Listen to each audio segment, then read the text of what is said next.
pemirsa, ada pepatah, bukan pepatah sih, nasihat ya. Tepatnya nasihat bijak. Kemelekatan adalah sumber dari penderitaan. Kemelekatan ini seperti apakah? Kefanatikan, terlalu bucin, terlalu mencintai, terlalu membenci, itu juga salah satu kemelekatan. Seperti yang dalam pembahasan di video saya ini tentang Alia dan Fuji. Alia dan Fuji ini tidak pernah saling sindir dan tidak pernah saling menyakiti ya teman-teman. Tapi fansnya ini selalu menghujat, selalu membenci, selalu memuja dan lain sebagainya yang terlalu berlebihan. Yang pada akhirnya terbentuklah pro dan kontra baik Fuji maupun untuk Alia. Seperti saat Alia menjadi pengiring di acaranya perkawinannya Mahalini. Ada beberapa yang komen kenapa Alia di situ dan begini dan begitu. Sebenarnya nggak ada manfaatnya komentar-komentar seperti itu. Kasihan Fujinya malahan nanti. Fuji nggak melakukan apa-apa, Fuji juga kena imbasnya atas omongan-omongan atau atas komentar-komentar dari fansnya Fuji ini. Kasihan Fujinya nantinya. Demikian juga kasihan Alianya. Salahkah seseorang ditunjuk menjadi menjadi pengiring dari kemanten? Enggak salah. Salahkah Alia menjadi kekasih Torek setelah Torek putus beberapa bulan dengan Fuji? Juga enggak salah. Salahnya di mana yuk? Makanya jadilah fans yang memiliki wawasan yang luas, memiliki rasa kasih, memiliki memiliki empati dan lain sebagainya, sehingga terhindar dari kebencian yang terlalu melekat. Dan di sini saya ingin mencari tahu bagaimanakah perasaan Alia selalu mendapatkan sorotan-sorotan dari hatersnya yang begini yang begitu dan selalu dibanding-bandingkan dengan Fuji. Bagaimanakah perasaannya? Mari kita ungkap di sini. Ada unek-unek apakah Alia ini? Kalau dilihat dari garis-garis wajahnya, Alia ini tidak terlalu pandai berbicara. Dia juga terlalu agak tertutup orangnya juga dalam masalah-masalah yang dihadapinya. Makanya mari kita korek apa yang udah dirasakan Alia selama ini dan apa harapannya ya. Apa yang dirasakan dulu terkait dengan hujatan-hujatan yang sedang menerpanya dari dulu hingga kini. Alia, apa yang ada dalam benakmu terkait hujatan-hujatan yang kamu terima? Ada simbol seorang permaisuri membawa cangkir. Cangkir ini lambang sebuah perasaan. Nah, seorang permaisuri membawa cangkir menghadap lautan. Lautan itu tempat yang sunyi, tempat yang luas, seluas samudra hatinya, seluas samudra kesabarannya menghadapi hatersnya saat ini. Ya, dia sudah berusaha baik di sini menghadapinya, tapi ya begitu masih saja diserang hatersnya. Berusaha sesabar mungkin menghadapi serangan dari hatersnya. Karena apa ya? Karena dia sebagai kekasihnya Tarik lah. Kenapa hatersnya nggak terima? Nah inilah yang menjadi tanda tanya. Kenapa nggak terima? Alasannya apa? Coba dong dijelasin ya. Jadi kebencian hatersnya kepada Alia karena Alia berpacaran dengan Torik itu tidak mendasar. Karena Torik dengan Fuji sudah putus beberapa bulan, baru Alia masuk di dalam kehidupan Torik ya. Selanjutnya perasaanmu bagaimana? Nah ini simbol Torik. Simbol seorang raja membawa tongkat. Semuanya ini bermula dikarenakan dia ada jalinan asmara dengan Torik. Nggak terimalah fansnya Fuji yang begini yang begitu. Nah tentunya sesuatu yang tidak beralasan untuk membenci Alia ya. Selanjutnya unek-unekmu. Nah ini lagi ada simbol tongkat 9, kesempurnaan dari seranganmu, wahai Hertes. Jadi Alia ini diposisikan seseorang yang membawa tameng, yang menerima hujatan, cercaan, dan simbolnya di angka 9. Nggak tanggung-tanggung. Angka 9 mendekati angka 10, mendekati sebuah kesempurnaan. Ya. Hanya karena dia sebagai kekasih Torik. Jadi dari ketiga kartu ini ada unek-unek ya. Maksudnya salah saya ini apa sih? Saya sebagai kekasih Torik, kan Torik sudah putus beberapa bulan dari Fuji. Kenapa saya sangat diserang terkait hubungan saya dengan Torik? Unek-uneknya ada kekecewaan yang dirasakan di sini. Kekecewaan karena serangan dari Hertes itu yang begitu melukai hatinya.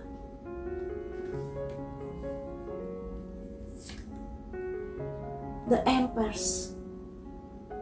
Dia pun tidak menduga kalau sampai akhirnya jatuh cinta kepada Tarik. Dia merasa semuanya ini adalah bagian dari nasib yang harus diterima untuk bisa menjadi kekasih Tarik. Nah, dari kelima kartu ini artinya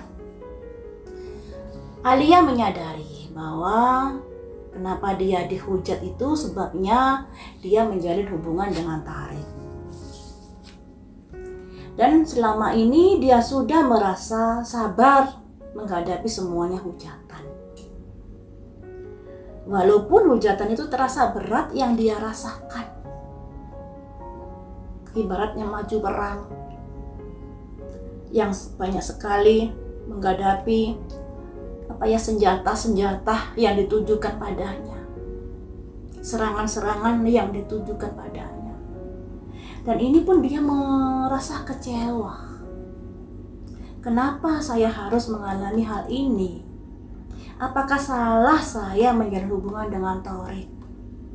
Atau saya bukan pihak ketiga kala Torik dan Fuji menjalin hubungan? Saya sesudahnya. Dan semuanya ini adalah bagian dari garis hidup yang harus saya jalani untuk bisa bertemu dengan Tarik ini. Ya memang teman-teman, yang namanya hidup tidak ada yang kebetulan. Demikian juga kenapa Alia bisa bersama Tarik, itu juga tidak ada yang namanya kebetulan. Selalu ada garis-garis dari nasib yang mempertemukan mereka. Jadi di sini untuk hatersnya ini tolonglah dimengerti. Toh nyatanya Alia bukanlah sosok ketiga dalam hubungan Torik dengan Fuji. Ya. Alia juga nggak pernah menyakiti kalian, juga nggak pernah ngata-ngatain kalian. Ya. Jadi jangan nambahi dosa dengan menghujat Alia kepada penonton. Balance. Harus seimbang, yang artinya harus berpikir sehat di sini dalam mengomentari agar semuanya baik-baik saja. Harapan Alia seperti itu. Kemudian ada harapan apa lagi kak? Ada simbol tongkat 7. Nah, sebelum melakukan komentar yang menyerang dirinya. Jadi dua kartu ini melambangkan harapan Alia. Cobalah berpikir dengan sehat. Renungkan sebelum kamu melakukan komentar-komentar yang begitu menyakiti saya. Ini ya.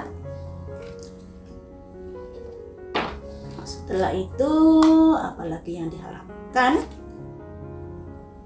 Karena dia juga ingin bahagia di dalam hidup ini. Ketika semuanya baik-baik, semuanya akan juga membaik, baik dia maupun Fuji. Harapannya seperti itu ya. Jadi di sini dia ingin juga bahagia teman-teman. Dia berhak bahagia juga. Dia juga berhak menata hidupnya. Kalaupun dia sampai hari ini berhubungan dengan Torik, itu juga bagian dari nasibnya. Karena di sini ada simbol The Empress. Nasib memang yang mempertemukan Alia dengan Tarik ini melalui Aurel. Nah, Aurel pun juga dihujat kan karena mengenalkan Alia dengan Thareq.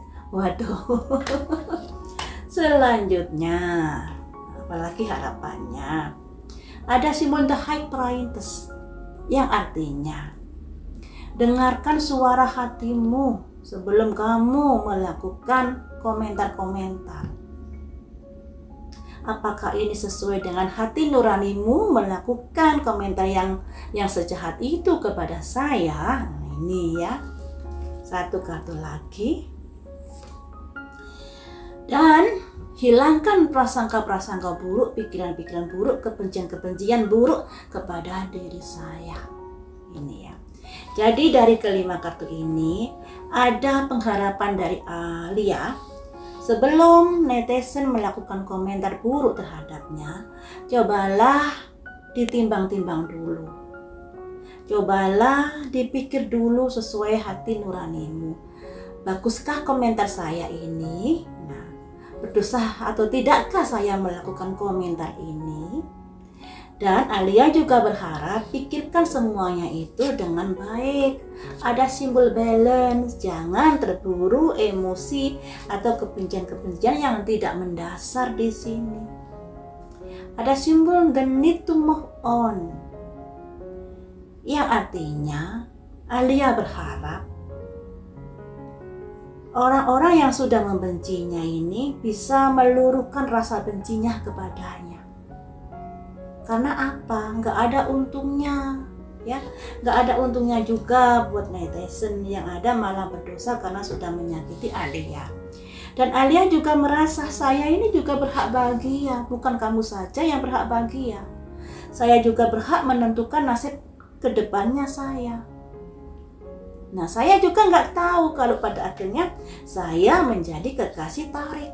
Semuanya itu di luar dari kehendak saya, di luar dari ketentuan saya, dan memang di sini ada simbol The Empress, bagian dari nasib Alia dengan Thareq. Ya mungkin Thareq bukan jodohnya Fuji, jadi fansnya Fuji yang membenci Alia alangkah baiknya sudah legowo menerima kenyataan bahwa Alia saat ini memang dekat dengan Thareq. Dan dari prediksi saya dulu, kemungkinan mereka sampai ke jenjang pernikahan.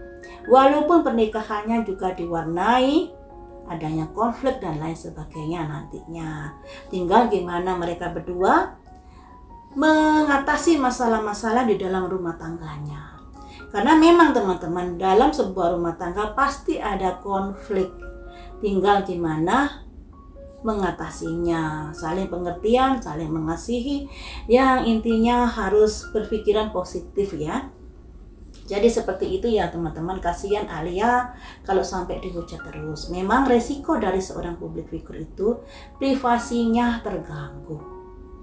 Tapi kalau kita sebagai manusia yang menyadari, walaupun mereka sebagai public figure, alangkah baiknya jari-jari kita ini dalam memberikan komentar dipikir-pikir dulu. Baik tidaknya komentar itu. Terus apakah Alia pernah menyakitimu? Alia nggak kenal kamu. Jadi harapan dan perasaan Alia seperti itu ya. Semoga saja semoga saja Alia sukses dan harus sabar menghadapi semuanya ini, karena resiko dari seorang public figure memang dikomentari.